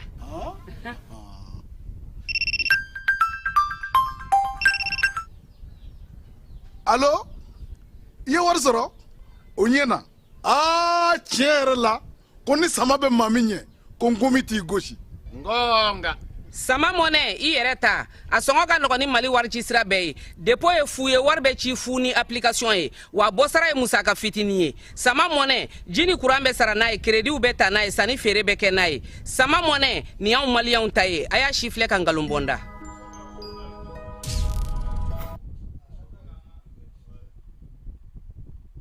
an filɛbaw ani an lamɛnbaw aw sɔgɔlen don débat politique la bi su in na min ye Jérémy Dolo ye CDM ale de b'an bolo Jérémy an ka waati kɔni tɔ tora miniti 10 ye miniti 10 in kɔnɔna na an bɛ fɛ sa fɛɛrɛ minnu bɛ yen parce que bɛɛ ko min bi baara ka se ka kɛ baara ka se ka wulikajɔ ka se ka kɛ min ye maaw ka se k'u bolo di ɲɔgɔn ma sifinw yɛrɛ k'u jeniyɔrɔ fi yalama o laɲini ni o kɛcogo olu labɛnnen don aw bolo wa. an tɛna tɔn wɛrɛ sigi bilen koyi n'i ko CPAS de an yɛrɛ tɛna miiri Mali dɔrɔn na bilen parce que ni jamana ninnu saba u ye bolo di ɲɔgɔn ma ka ban an bɛna CPAS mun sigi an bɛna baara k'o de kɔnɔ parce que an ye CPAS mun sigi Confédération des Peuples la YES o bɛna bɔli daminɛ sisan ka taa bɛɛ fɛ yen an bɛna taa bonya da bɛɛ kan. awɔ sinon fɛn lancement na an ye communicant caman démarché ka na bonya da u kan karisa an b'a fɛ ka nin sigi n'an bɛ se ka anw contribution kɛ aw ka communication na cogo min na a ka fara an kan an ka communication kɛ mɔgɔ caman ye n'anw minɛ a la an b'u fo k'u waleɲuman dɔn an m'an dɔrɔmɛ kelen d'u ma an ma foyi d'u ma o ko ye nin patriotisme de u k'u bɛ nin ko in kɛ o ɲɛna donc de même manière an ma se ka mɔgɔ mun sɔrɔ parce que waati koronnen kun don an b'a fɛ ka bɛn ni AES une année signature de ye an ye ko in ko de kɔnɔ na foyi ma cɛ hali Mali n bɛ se ka fɔ a bureau ma sigi Mali bureau ma sigi a commission si ma sigi partenaire fɛn o fɛn nana kɛnɛ bilalen bɛɛ ye parce que ne b'a dɔn leadership ko bɛna kɛ kana ɲinɛ n ka dan sɔgɔ kɔ dɛ ayi dan sɔgɔ e ayi Goyita an b'a fo an tɛ ɲinɛ Goyita kɔ walayi a b'an lamɛn su ni tile awɔ donc n'a ka alimami de même manière an bɛ na bɔ i n'a fɔ an bɛ bɔli kɛ cogo min na an bɛ lettre bɔ an bɛ organisation dɔn an b'u bɛɛ ye kelen personnel ressources min bɛ yen les personnes ressources la mun bɛ yen k'a fɔ ka patriotisme b'a la hali n'a tɛ jɛkulu dɔ kɔnɔ an bɛ wuli ne ni n ka cɛkɔrɔba a n'an ka partenaire tɔw n ka vieux de 15 ans Yunus Sumare an bɛ da ɲɔgɔn kan an b'a bila ɲɛfɛ an tɔ b'a suit an bɛ taa mɔgɔw bara k'a fɔ nin projet b'an bolo o ye jamanajɔ ko de AES ko ye an bɛ se ka baara kɛ cogo min na an ka baara kɛ ɲɔgɔn fɛ hali n'a de bɛ taa e fɛ yen an bɛ yɛlɛma e fɛ yen an bɛ nin baara in kɛ ɲɔgɔn fɛ parce que ne bolo on n'a pas droit à l'erreur an tɛ se ka reculer fɛnɛ an bɛɛ ye engagement d'anw ma mɔgɔw bɛ k'an filɛ sini fɛnɛ ni image bɛ ka circuler sini bɛ an kɔfɛ 100 ans 140 kɔfɛ min circuler donc k'a fɔ ko karisa ne fa kun ye Dolo ye a kun bɛ ka nin fɔ sini a tila ka taa nin fɔ mɛ sira min fɛn min ye o y'o ye ala k'an kisi donc an ye directive mun d'a ma an bɛ baara kɛ n'o de ye. a dɔn baarakɛminɛn b'aw bolo bɛɛ ka na o kɔnɔna na a k'aw bolo di ɲɔgɔn ma ka se ka baara kɛ mɔgɔ mɔgɔ bɛ fɛ ka kuntilenna in faamuya ka taabolo in faamu bɛɛ ka na ka na se baara kɛ o kɔnɔ mais min ye sɔrɔdasiw ka dɛmɛliko ye jamana kɔnɔna na a bɛ n'o ko kɛ cogo di parce que o y'aw sinsin bere de ye. o ye o volet fɛnɛ bɛ yen o ye CDM. an fana k'aw y'o kɛnɛ de kan kosɛbɛ mɛ. bon an fɛnɛ CPS n'a fɔra ko anw de ye CPS désignataire ye a ka ca Ala fɛ n'a fɛnɛ ma communication ko kan. o fana b'a laminɛ CDM ye ko in k'a kelen ta ye o de kama an ye hali communiqué la bi an bɛ communiqué min bɔ an ka communiqué kɛmɛ na i b'a ye 90 bɛɛ ye CPAS de ye donc CDM yɛrɛ tɔgɔ bɛ ka den dɔɔni hali ni mais CDM kɔnɔ an yɛrɛ y'an ka valeur fɔ dɛ an ka valeur ye sɔrɔdasiw dɛmɛni de ye sur les salles de valeur la an ta b'a la dɛ an ka laɲini bɛ ka sɔrɔdasiw an t'o bila maa ye o b'a kɔnɔ dɛ donc ne bolo n'o b'a kɔnɔ ka ban a ka ca Ala fɛ an ka idée principale b'a kɔnɔ an ka idée principale b'a kɔnɔ n'o b'a kɔnɔ donc hali n'a ye baara kɛ ni CPS ye a y'a baara kɛ ni CDM ye o laɲini bɛ sabati laɲini bɛ sabati donc an bɛ mun fɔ maliyɛnw ye don nataw la Bamakɔ yɛrɛ kɔnɔna na mun de bɛna na kɛ Bamanan an i n'a fɔ an ye mobilisation kɛ an bɛ sensibilisation ma an bɛna opération lancer opération AES bɛna lancer a tɛna mɛn an ye opération AES nafa fɔ opération AES ɲɛta fɛnɛ an ka fɛn bɛɛ ne y'a fɔ ko sɔrɔ su an bɛ opération de lancer a bɛɛ opération AES ɲɛta opération AES fɛɛrɛ an b'o bɛɛ labɛn kelen an bɛ ka opération sɛgɛrɛ dɔ de dégager ka d'i ma mais an bɛ nin bɛɛ sigi sen kan an bɛ experts wele parce que ne bolo Kasim ni e farala kan e tɛ expert de communication na ni e ye mun fɔ an bɛ se ka pan kun na donc de même manière des personnes de bonne volonté mun nana fara CPAS kan olu ka contribution ye u yɛrɛ ka spécialité ko ye u bɛ ka anw dɛmɛ ni o ye an b'u fo k'u waleɲuman dɔn